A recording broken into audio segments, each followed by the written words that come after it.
লোকে তার কষ্ট বা লোকে পাপে লিপ্ত, ঠিক এরকম একটা জিনিসটা হচ্ছে না যে আপনি যদি জানেন যে এই আমার ছেলেকে দিলে ও লিবিয়ে যে ধরা খাইলে আবার ও জীবনও ফিরে আসবে না, আবার আমাকে আবার ঘর বাড়ি বেশি টাকা দিতে হবে, তাহলে এই পথে যাচ্ছেন কেন? আমাদের পক্ষ থেকে যেটা যে পুলিশ বা প্রশাসন বা সরকারি চাকরিজীবী যারা, তাদের পক্ষ থেকে খুব করার আছে, কিন্তু এটা তো রিপোর্টেডই হয় না। আপনাকে আপনি বলেন নেই না বলা পর্যন্ত, এটা তো আপনার পেপার পত্রিকা দিয়ে জানছি, তাই না? টিভি, পেপার পত্রিকা, সাংবাদিক, ওনাদের মাধ্যমে যাচ্ছে। আপনি তো বলেন নেই যে আমার ছেলে ওখানে যে ধরা গেছে, মারা গেছে। একটা রিস্ক থাকে ওখানে, যখন আটকা পড়ে, লিবিয়া তো সরকার নেই, জানেন এটা, ওইটা একটা জাতার দেশ, কোন আইন কানুন নেই, কোনো কিছু নেই, যে যা শক্তি বেশি তার মাথা। এই দেশে আপনি যোগাযোগ পাবেন, যোগাযোগ করতে পারবেন না, চাইলে ওখানে যাইতে পারবে? সবাই আছে, সবার কাছে অস্ত্র আছে। একটা দেশ যখন হয়, নষ্ট হয়, বা মনে করেন সরকার পতন হয়ে যায়, তখন এই অস্ত্রাগার লুটে যায়, সবকিছু লুটে যায়, প্রত্যেকের কাছে সবাই যার যার মতো স্বাধীন। লোকে তার কষ্ট বা লোকে পাপে লিপ্ত, ঠিক এরকম একটা জিনিসটা হচ্ছে না যে আপনি যদি জানেন যে এই আমার ছেলেকে দিলে ও লিবিয়ে যে ধরা খাইলে আবার ও জীবনও ফিরে আসবে না, আবার আমাকে আবার ঘর বাড়ি বেশি টাকা দিতে হবে, তাহলে এই পথে যাচ্ছেন কেন?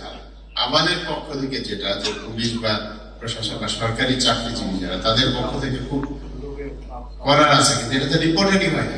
আপনাকে আপনি বলেন নেই না বলা পর্যন্ত, এটা তো আপনার পেপার পত্রিকা দিয়ে জানছি, তাই না? টিভি, পেপার পত্রিকা, সাংবাদিক, ওনাদের মাধ্যমে যাচ্ছে। আপনি তো বলেন নেই যে আমার ছেলে ওখানে যে ধরা গেছে, মারা গেছে।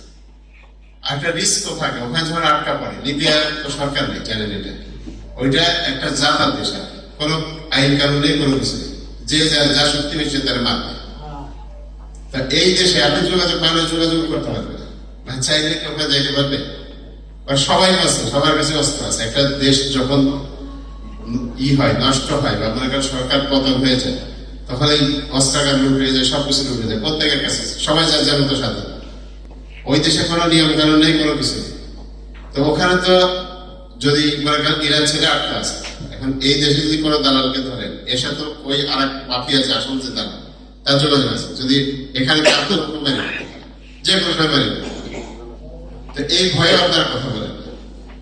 আমার এখানে আসার উদ্দেশ্য হলো যে একটু মাথাটা একটু কাটেন, মানে এখানে যাদের মাথায় ন্যূনতম বুদ্ধি আছে, বা যারা এগুলো পালন করেন, বা মনে করেন যে আমি একটা সুস্থ স্বাভাবিক মানুষ, আপনার ছেলেকে কোথায় আসলে পাঠাচ্ছেন?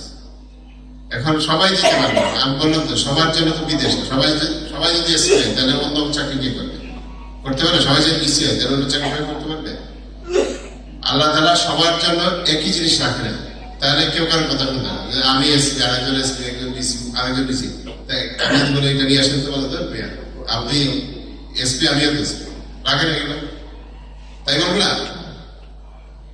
এইটা কিন্তু আমাদের কাছে যে আপনারা যে খুব জানতাম আর গেলে, এটা একটা প্রচলিত আইন আছে, আইন এমপি মন্ত্রীরা বানায় সংসদ, জানেন তো? এটা আইন কিন্তু পুলিশ বানায় না, যে ম্যাজিস্ট্রেটরা বানায় না, কিন্তু আইন বানায় না, তারা আইন কিন্তু প্রয়োগ করে। আরেকটা জিনিস যে বলেন যে বিচার, আমরা কিন্তু বিচার করি না, পুলিশের বিচার করে। পুলিশের কাজে মামলা নিয়ে মারামারি ঠেকানো, আসামি দ্বারা কোর্টে দিয়ে, কোর্ট উইল ডিসাইড যে এটা কয়দিন রাখবে, আজকে খেলেন, এটা কিন্তু কোর্টের বিষয়। এটা কিন্তু পুলিশের কাছে কিন্তু আপনি বিচার পাবেন না, আপনি পাবেন না আইনের সহায়তা। কিন্তু আলটিমেটলি যে এটাকে জেলে যাবে নাকি 10 বছর জেল হবে, এটা মৃত্যুদণ্ড হবে নাকি এটা এমনি খালাস পাবে, এটা কিন্তু কোর্টের ডিসিশন। এটা কিন্তু পুলিশ কখনোই বলতে পারবে না যে এটা খালাস, আর এটা 3 বছরের জেল, এটা বললে পুলিশের চাকরি থাকবে না। আপনারা যারা পাঠাচ্ছেন, এখন থেকে বলি যে পাঠান,